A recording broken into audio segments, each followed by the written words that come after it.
there and there. We can try Yeah, to we go can through go. it. We can go through it. Yeah. So how do you draw the budget line? So I was saying that always if you're given the two commodities, two goods, good X and good Y, let's say X and good Y, then your budget will be given as the price of good X times the quantity of good X plus the price of good Y times the quantity of good Y should be equal to the income that you have, which is M, right? So this is your budget constraint or the budget equation. What is the price of good X? So let's say our X is Fanta in short now. In this case, we have Fanta and in shawarma. So what is the price of Fanta? It's 5 kwacha, right? So you have 5 kwacha. Let's say this is for Fanta. No, I think let's just use F. Let's use F for Fanta so that you can easily follow. You can say price of Fanta times the quantity of Fanta and the price of shawarma times the quantity of shawarma, right? So 5 F plus what's the price for the other one? This shawarma, 10 kwacha times S, it should be equal to the income. What is the total income? It's 100, right? 100 kwacha, yes. So that is the what? That is the budget. In short, that's a budget. That's how the budget is. So maybe the question would be, how much of shawarma can this person consume if they are to consume 5 of what? Of Fanta. That's 5 units of Fanta, or 10, let's say 10 units of Fanta. So if they are to consume 10 units of Fanta, how much of shawarma can they consume? So what you do here, where there is Fanta, you just replace by putting what? The units for Fanta, which is 10, right? You say we assume this 10. Plus what? Plus 10 shawarma is equal to 100. This should be equal to 10s. That should be 100 minus 50, right? And that should be 50 again, this side. 50 divided by 10s. And what will be the price for shawarma? The quantity for shawarma will be 5, right? 5, yes. So this is the quantity for what? For shawarma. So our S is what? Is 5. And this is now very true. If we are to substitute now these numbers into this, you find that the total equals what? To 100. If you substitute this 5 for shawarma and 10 for what? For Fanta, right? It will equal to our budget, which is 100, right? Would have exhausted our budget. So observe that. If we are to say Fanta is 10, just as we said, we see if we can exhaust our budget. So we say 5 times 10 plus 10 times what? S is 5, right? Is equal to 100, equal to 100. So you find that this one is 50, even this one is 50. So 100 is equal to what? To 100. It means you have exhausted your budget. You got that? Yes. Yeah. Though the one that we had yesterday is more detailed than this. Yeah. So if they tell you to just to draw a budget like the way this question is here, you just end on price of Fanta times Fanta plus price of shawarma times shawarma equals to M. Or do you go further down? You have stated the budget. Thank you. This is just stating the what? The budget. The budget. But you haven't drawn the budget yet. So how do you draw the budget now? The budget line, the budget constraint. So this is what you. So when you draw the budget constraint, it's something that will come. It will come out like a demand curve, like this one. Okay. Which simply means we need these two goods to be on separate axes. So maybe let's say Fanta is on the vertical axis and the shawarma is on the horizontal axis. So it's okay to put the F and the S, isn't it? I know you have to write in full like Fanta, then first Fanta, so that we know what F is. Okay. Yeah, first write in full so that you can know what you mean. Is that clear? So what you do, number one, you start defining, you say, let AC be equal to shawarma, F equal to Fanta, PF be price of Fanta, PS be price of what? Shawarma, and the M be the total budget, right? Or the income. Or you explain it? No, you just define like that. So you say, let F PF equal the price of what?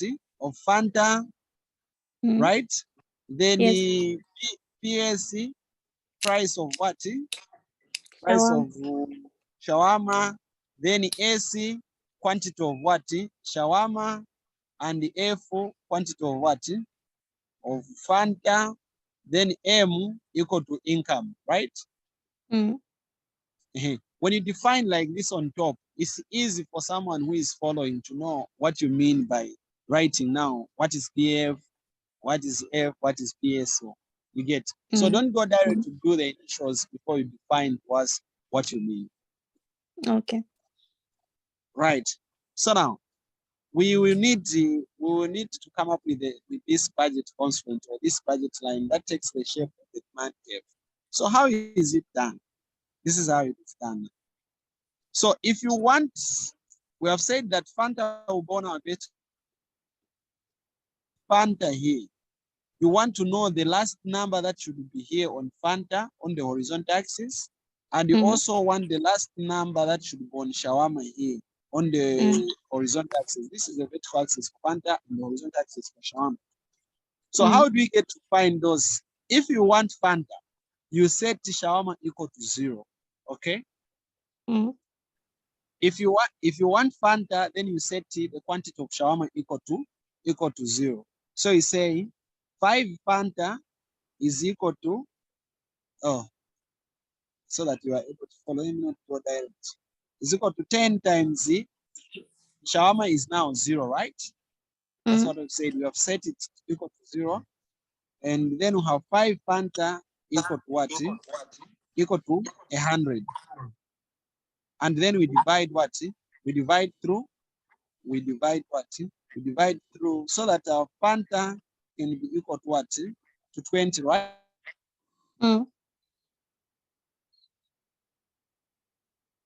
Hello? I can get you.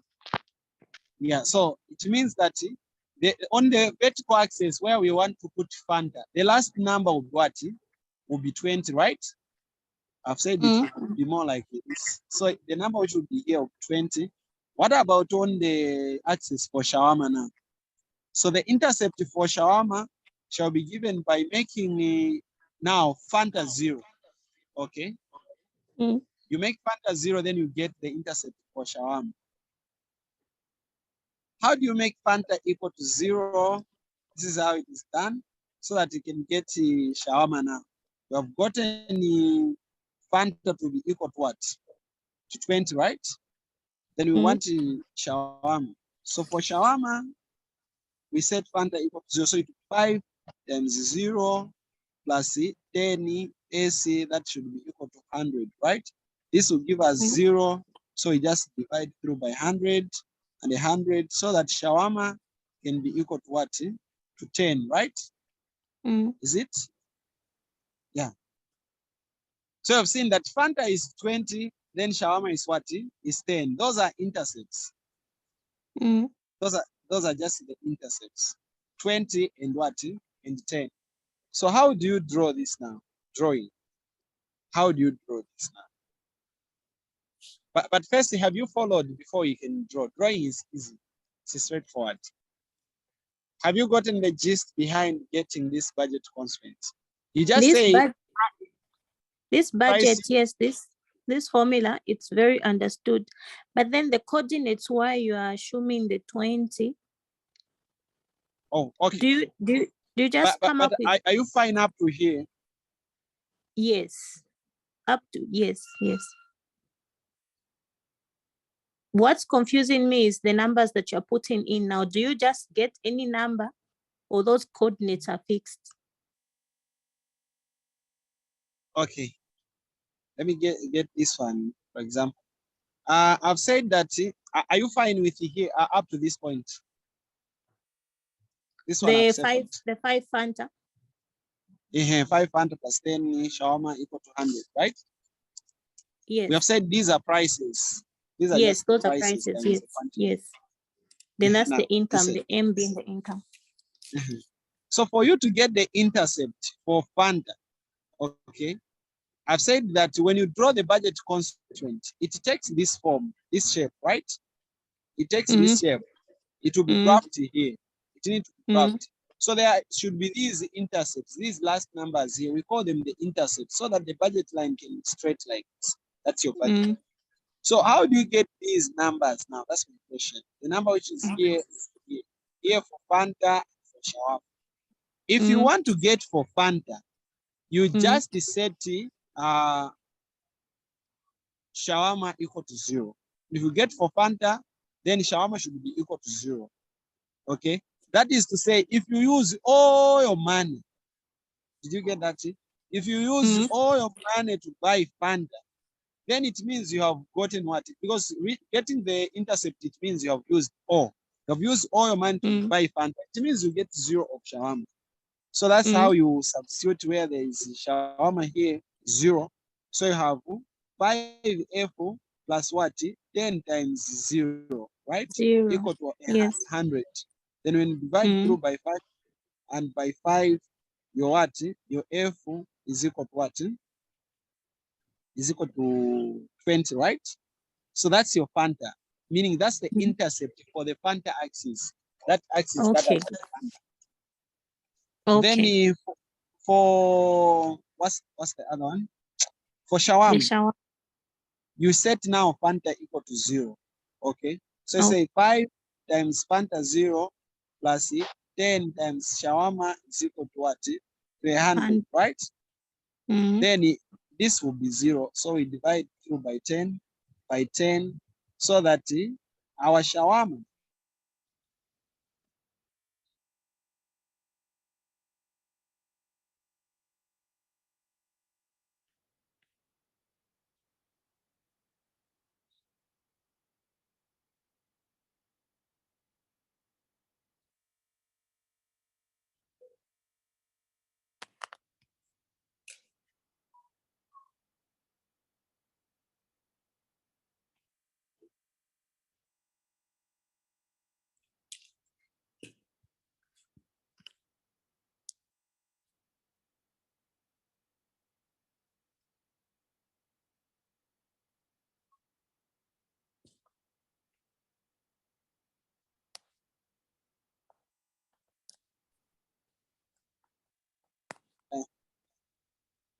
hello. Yes, I can hear you. Yeah. So that's how you get the intercepts. Yeah, that's how you basically get the what? The intercepts. So my question is now, after you have gotten these intercepts, we know that for Fanta is what? Our Fanta is 20. 20. 20. Yeah, then for shawarma is 10. 10. So it means when you're drawing the budget constraint, it will be like this. Where there is Fanta, it depends where you want to put it. If you put Fanta here on horizontal axis, Fanta here, it means that 20 will be here, right? Then shawarma will be here. Then here you have what? 10. So your budget line will be this one. This is your budget now. It means you have drawn what? Your budget. Did you get that? Yes. That's how you draw the budget. Yeah. As simple as this. Then the B1. The B1 says what? So wait just a minute.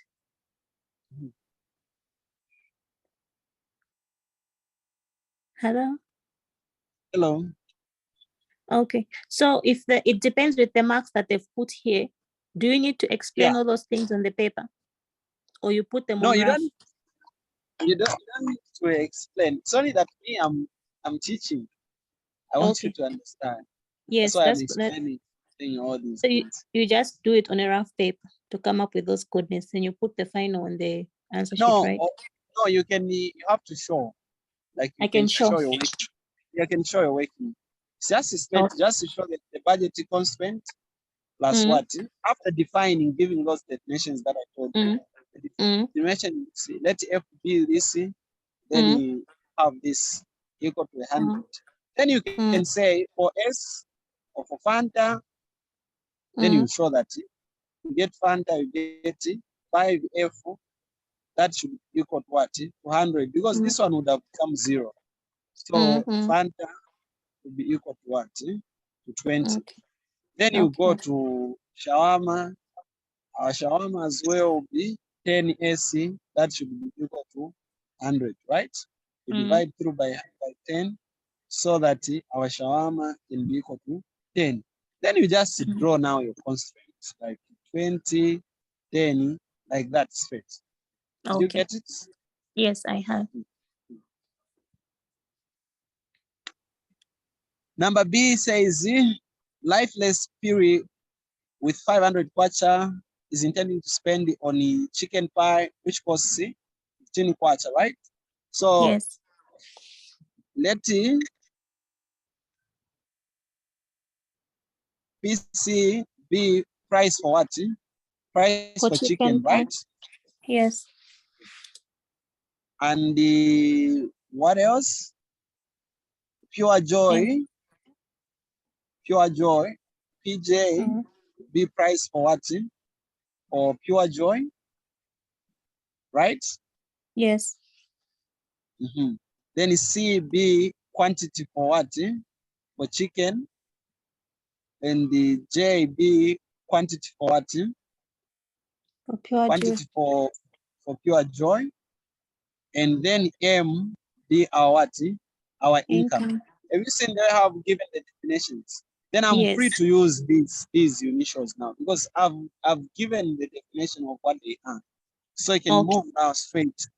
And it says, what will be our budget constraint? Sorry, 500 kwacha. So our constraint is 500 kwacha. So our budget line will be given as who is this one? PC times C, right? Plus PJ times J is equal to M, income, right? So that what is PC? Our PC is 15C plus 10 what? 10J, that should be equal to 500. You've seen that, right? Yes. How do you draw the budget line now? So 15. So once we come up with this now, if we want to get the C intercept, how do you do? How do you do it? You want to get this? We put J being 0. Yeah, J being 0. So you have that equal to 500, like that, by 15. What is our C? The quantity for chicken. What? That's 50 divided by 15, isn't it? Is it? This is 15 divided by 500.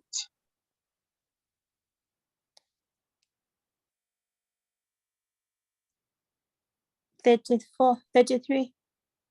33? Yes. Okay. So 33, that's the quantity for chicken. Then what about for who is this one? J? We said chicken now equal to 0. So it will be 10J equal to 500. We divide through by 10 and by what? By 10. So that pure joy can be equal to what? What's the intercept for pure joy? 50. Right. Pure joy is what? 50. So we have 50 and 33. Then you can just choose 50 and 33. You just choose Which one should bond the horizontal axis? Which one should bond the vertical axis? So on the vertical axis, we are putting what?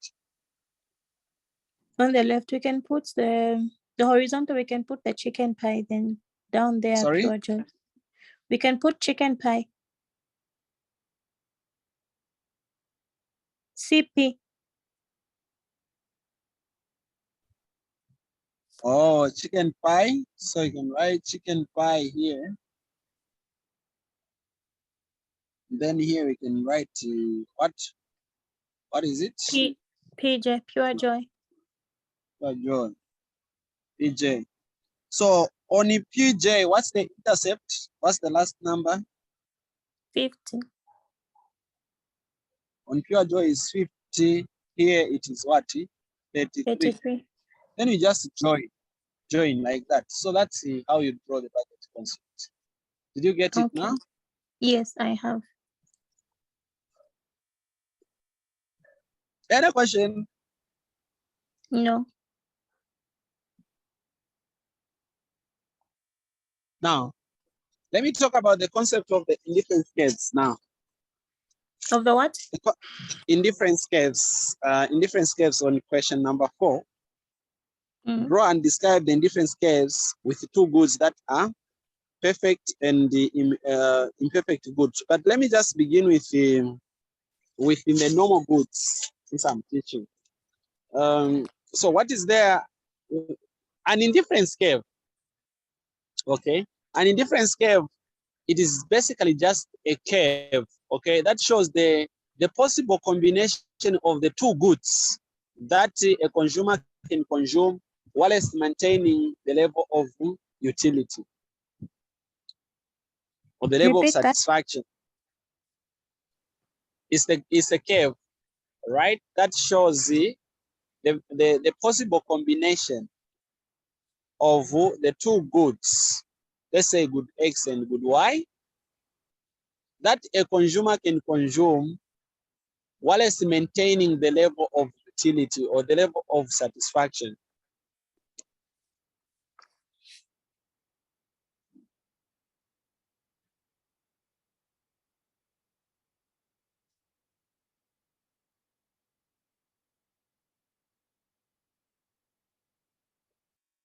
Hello, can't hear you.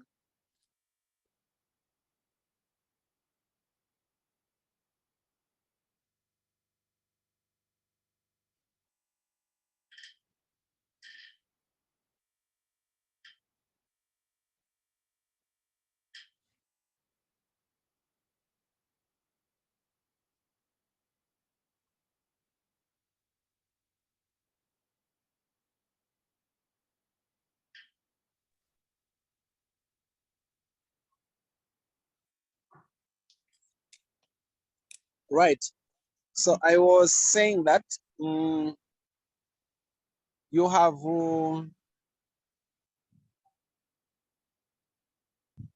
the numbers. It froze. I didn't hear what you were saying. Oh, okay. So I was saying for the indifference curves is just the combination, a graph that is there to depict the possible combination of the two goods. Let's say you have Fanta and the shawarma here, that you can consume whilst maintaining the level of utility or the level of satisfaction. Observe now, follow. You have the two goods, okay? And they have the quantities 1, 2, 3, 4, 5, 6, maybe 4, 8, 12, 16, 18, going up like that. That is, these are the quantities for shawarma. These are the quantities for Fanta. So when you draw an indifference curve, check. An indifference curve for a normal good is like this. It is like this. Let me label it IC as an indifference curve. It means that when you consume, maybe at point number, let me label this one A. If you are to consume at point number A, it means you get 2 units of Fanta or 2 bottles of Fanta, then and what? And about 8, units of shawarma. You get that, right? That is a combination at point A. Are you following that, right? Yes. That's a combination. Then you can also have a combination at point B. At point B, it simply means you have consumed 16 of what? 16 units of shawarma and only 1 unit of what? Fanta, right? Yes. Yes. So now, what is there is that these points, they are lying along the same level of utility.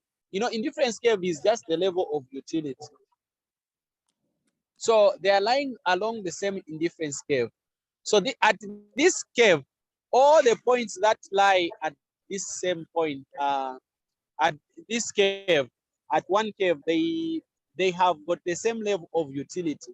Or in short, the consumer has got the same level of satisfaction.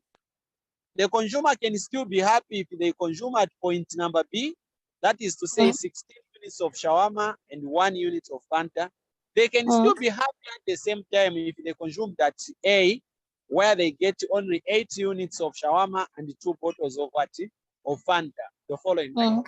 Yes. Yes, that's what it means. It just means those points where that combination, those combinations where if the consumer a consumer is to divide their income, they can still be happy, yeah, and fine with that. You get that, right? Okay. Yes. That's what indifference curves are for the normal goods. And then they are what we call the indifference maps now. For the indifference maps, it just means you have many indifference curves like put together. Okay. When you group so many indifference curves, then you have what is called an indifference map. Or, an indifference what? An indifference map. So it's just a group of all the what? Many indifference curves grouped together. Okay. Let's talk about the characteristics of the indifference curves first. The characteristics of the indifference curves.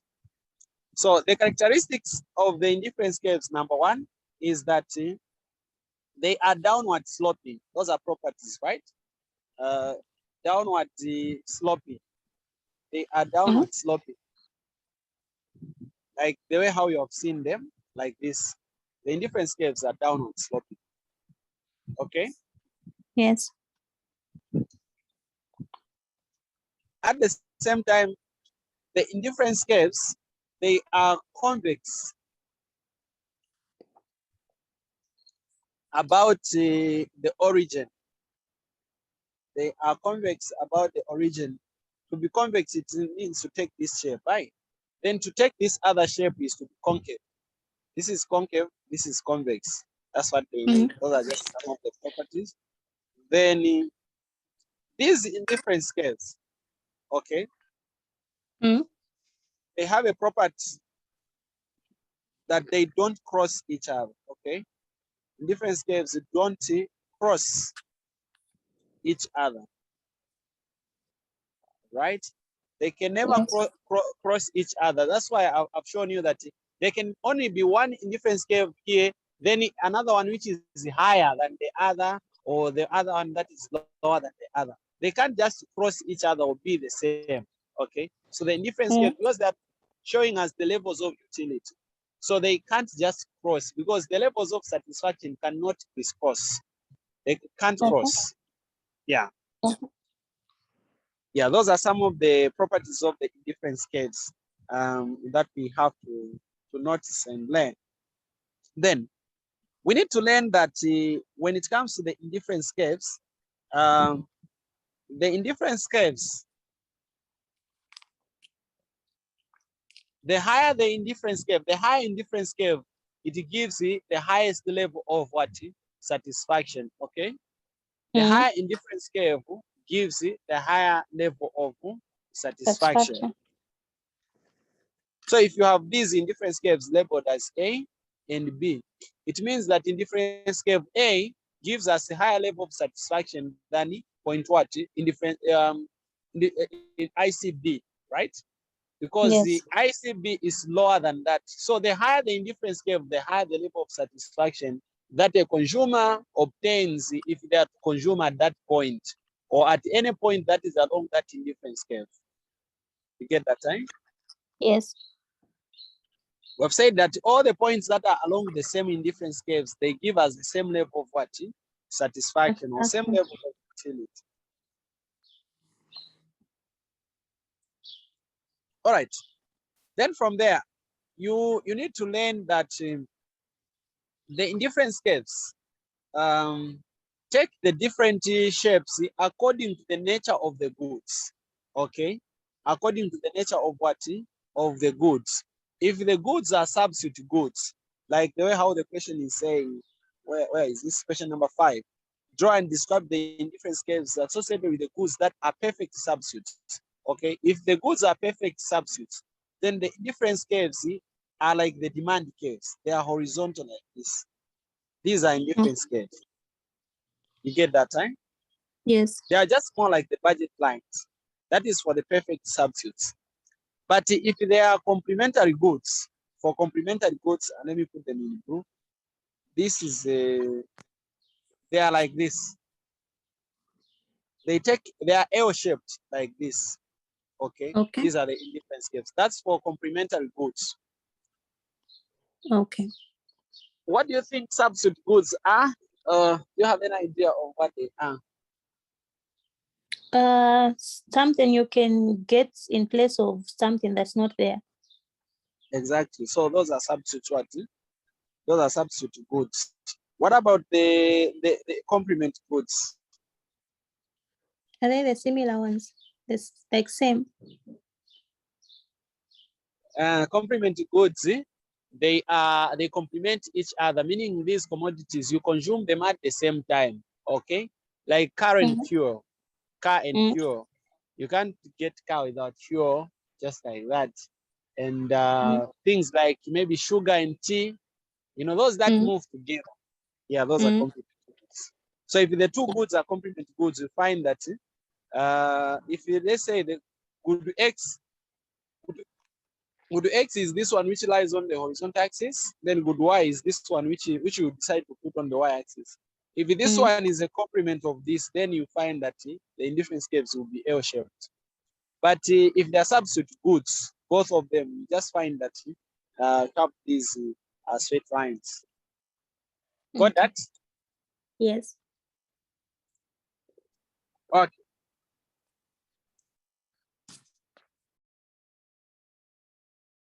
All right then.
Yeah, I've seen the message.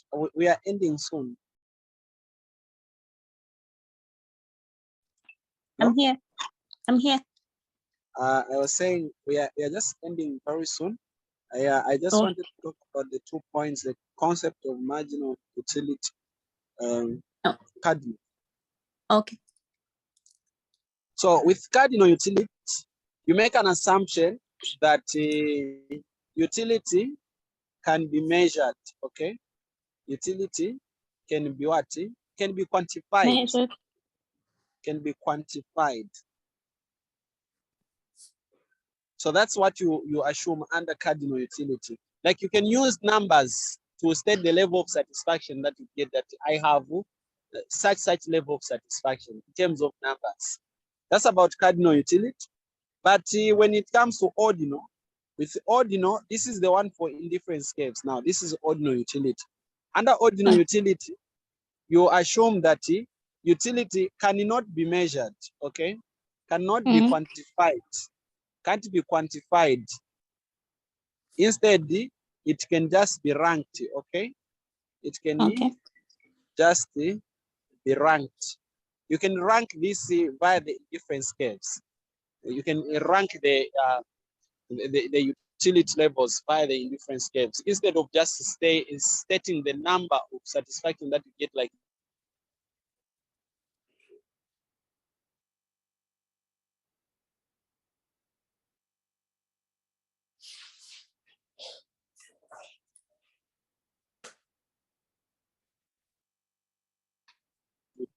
I think it is not needed. Cardinal, when you are dealing with when we are ranking the consumer choices, we cannot manage to specify the number of satisfaction. You can't say I'm getting, just say, okay, I get more satisfied when I do this, but you can't really use the number. You get that, right? Yes. Yeah, that's what we're trying to mean. Then the concept of,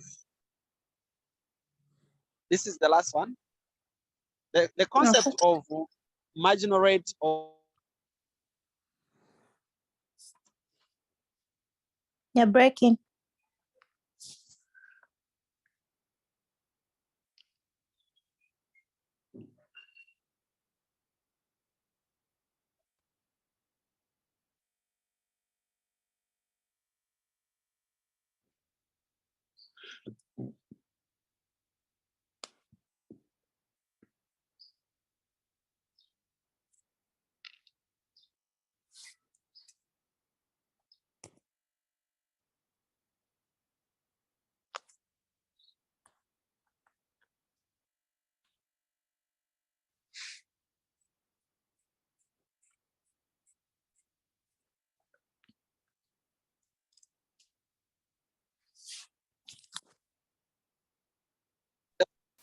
yeah, I was saying the rate at which the consumer is willing to substitute one commodity for the other is called the marginal rate of what? Substitution. Did you get that one? And kindly repeat, you had logged off. Oh, okay.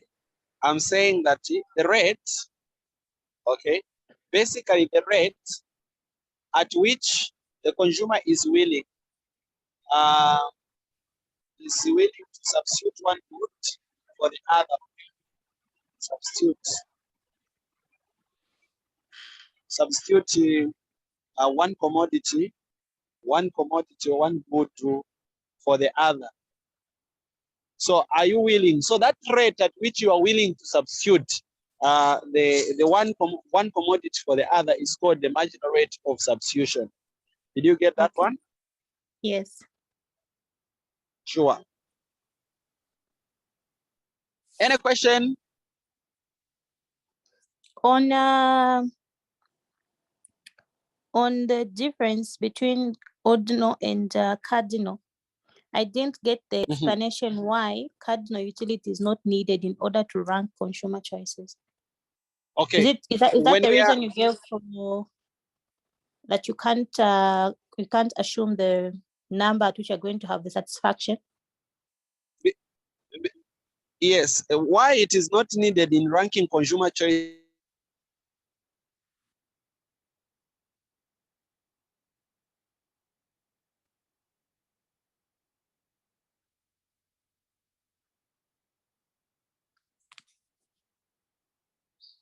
You can't give numbers to the working utility. You can't use numbers because we can't get numbers when it comes to utility. Instead, we can just use indifference curves. Okay. That one gets. Did you get that? Yes. Okay. So the point now, which is the last point, the point at which the indifference curve meets the budget line. You've seen this one is a budget line. I'm just talking about the budget line. The point at which the indifference curve intersects with the budget line, that is called the point of utility optimization. That is the point of utility optimization. Meaning you have optimized utility or you have maximized the possible utility. Because your desires, because indifference curves just shows that your desires are equal to your capacity. The budget line will show us your capacity, your ability. So when your capacity meets your desires or your willingness, then we say you have optimized your level of satisfaction. So the point of utility or optimization or utility maximization is a point at which the indifference curve is tangential to the what? To the budget line. Did you get that? Explain some more. I'm saying that the point of utility optimization is a point at which the indifference curve is tangential to the what? The budget line, meaning a point at which the indifference curve touches the budget line. Yeah, that point, like this point, let's say this is point E. This point is called the utility optimization point. Okay. Yes. So that is to say a consumer cannot consume at this indifference curve. Let's call this is indifference curve B. This is indifference curve C. You can't consume on C on B because you have the willingness, but your capacity is less than that. It's lesser than that, right? You find that your capacity, the budget line is way below than your willingness, which is indifference curve B. And again, indifference curve number C, this is your willingness. Your willingness is too lower than your capacity again. So at that point, you are not optimizing utility. You are able, you are capable, but you're not just willing. So the optimization point is where your indifference curve is equal to the what? To the budget line.